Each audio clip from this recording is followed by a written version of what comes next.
besides the equation of the Z transform by using the definition, we have also the definition of inverse Z transform. So we usually represent the inverse Z transform with the sign of Z negative 1. Xz is our Z transform. So we will have the inverse of the calculated Z transform to find the discrete signal. So from the discrete signal, we can use the Z transform to find the exact. If we are given exact, we can find the discrete signal by using the inverse Z transform. Next is the part 3 of the chapter 5, where we need to find the region of convergence. So usually we will use the term of ROC to represent the region of convergence. Okay. So for the region of convergence, we need to consider the signal to have the absolutely summable. So for the case of infinite, we need to put it as the condition so that our signal will always converge and have the absolutely summable signal. Okay, so this is the Z transform of the UN. Okay, after this we will see the example of region of convergence for the finite and infinite signal. So let's see first the concept of ROC. Okay, when we have the rational number, so rational number means we have a fraction where we have the numerator at the upper side and the denominator at the lower side of the fraction. So the numerator will represent the zeros, whereas for the denominator we will represent it as the location of the poles. Alright, for example here, for the infinite signal, when we have the unit step UN, first we need to find the Z transform of the unit step UN. Since our signal for unit step start from n equals to 0 until infinite, so we use this region or this margin at the summation here. The xn will multiply with z negative n. This is the equation of the Z transform. And then our xn for the unit step will always be 1. Okay, and then we multiply 1 with z negative n. And this one I change in the form of alpha k because I want to use these properties. Okay, so we will have z negative 1 to the power of n. Okay, in this case our alpha will be equals to z negative 1. So next we can simplify the Z transform of UN equals to 1 divided by 1 minus Z negative 1. And for the negative power of Z, we can change in the form of a positive power by multiplying the Z divided by Z. So Z divided by Z is equal to 1. So actually it will not change your original equation. So next we multiply this new fraction here, Z over Z. Z divided by Z minus 1. So Z negative 1 multiplied with Z to the power of 1, we will get the value of Z to the power of 0, which is equal to 1. Okay, we have the rational equation or the fraction form. So the numerator will represent our zeros. So this one, our zeros is at the location of 0. And then at the denominator, we have the poles location where we have Z minus 1 equals to 0. So the location of our poles will be equals to 1. So this is the concept of the poles and 0. For the ROC theory, it is important to know the location of the poles. Okay, from the denominator, we can see that the Z value will always be larger than 1. So that's why we have the shade at the outer side of the circle with radius 1. Okay, next let's see the ROC for the finite signal.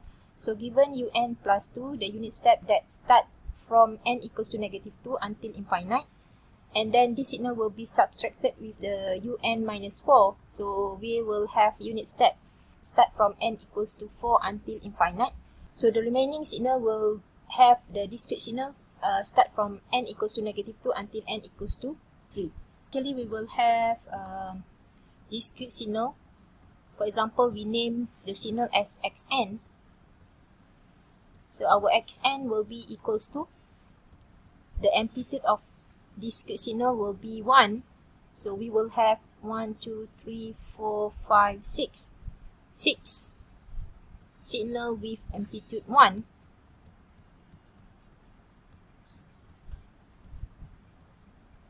Okay, and it start from the third signal here at n equals to 0. So this is our xn, or our discrete signal. Next is we calculate the Z transform. So to calculate the Z transform of xn, we will have the equation of the summation from n equals to. So since our n start from -2 and n at n equals to 3, okay, so this is the signal of xn multiply with the Z negative n.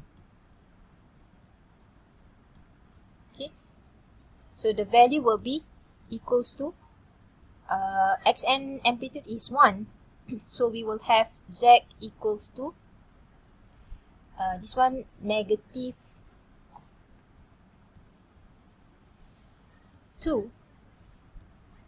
So Z -2 plus, because we have summation of xn, the value is 1, so 1 multiply with Z negative, and now the n is equal to -1, plus the value of xn, which is 1, multiply with Z negative n. Now our n is equal to 0, so our Z is to the power of 0, plus we have 1 at n equals to 1, so Z negative 1 plus Z negative 2 plus Z negative 3. So this is the finite signal. Alright, so for finite signal, we have 3 types, which is the causal, anti-causal, and also the two-sided, which is the non-causal.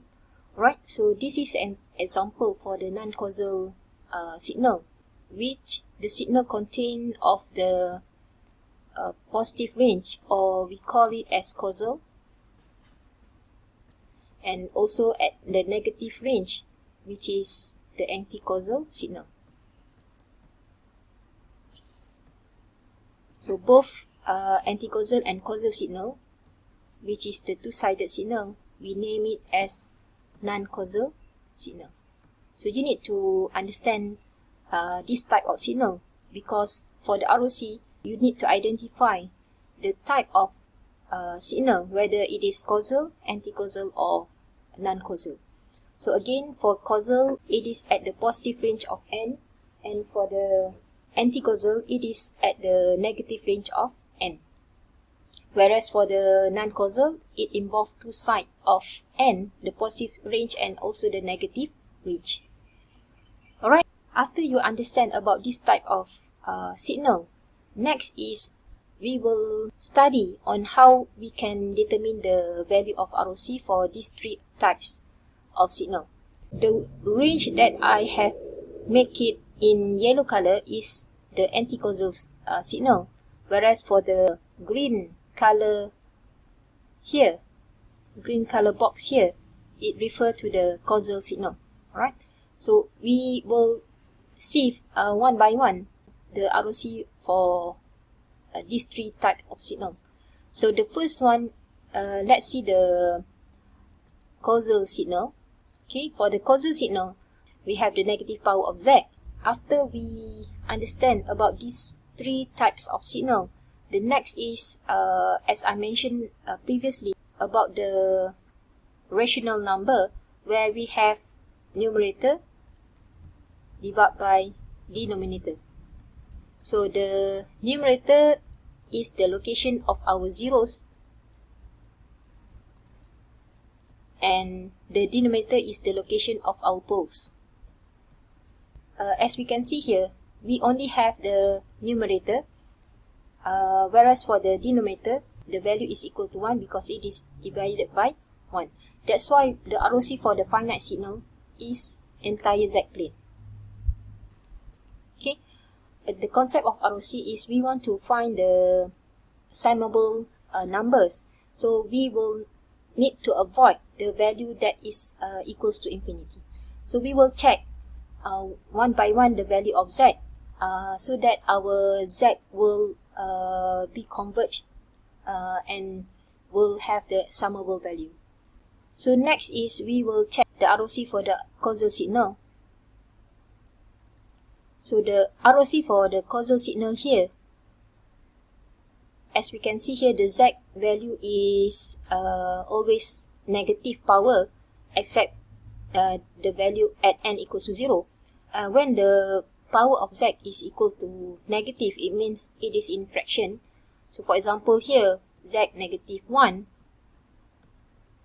this is equals to 1 over Z. So what is the value of Z that give the value of infinite? So when we have Z equals to 0, the value here will be equals to infinity. We want to avoid this Z value so that our signal will be summable. The same goes to Z to the power of negative 2, where we have 1 over Z to the power of 2. So when we replace the Z equals to 0, the value here will become infinity. So that's why the ROC for the causal is entire Z-plane except Z equals to 0. Except this value, all the value will be summable.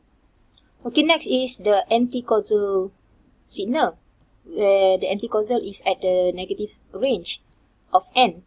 As we can see here, the power of Z here is always positive. Let's check what is the value of Z that will give you the infinite value. So for example here we have Z to the power of 1. If we replace the Z value equals to infinite, so infinity to the power of 1, we will get infinity. The same goes to the Z to the power of 2. Okay, when Z to the power of 2, we replace the Z value with infinity, the value will be infinity. So for the anti-causal, we need to avoid the value of Z equals to infinity.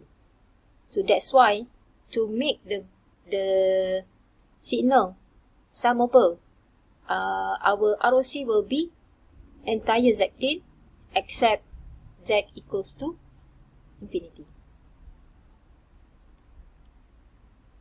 Okay, so if you can understand this part, the causal and anti-causal, I think it is easier for you to understand more about the two-sided signal, because the two-sided signal involve the anti-causal and the causal signal.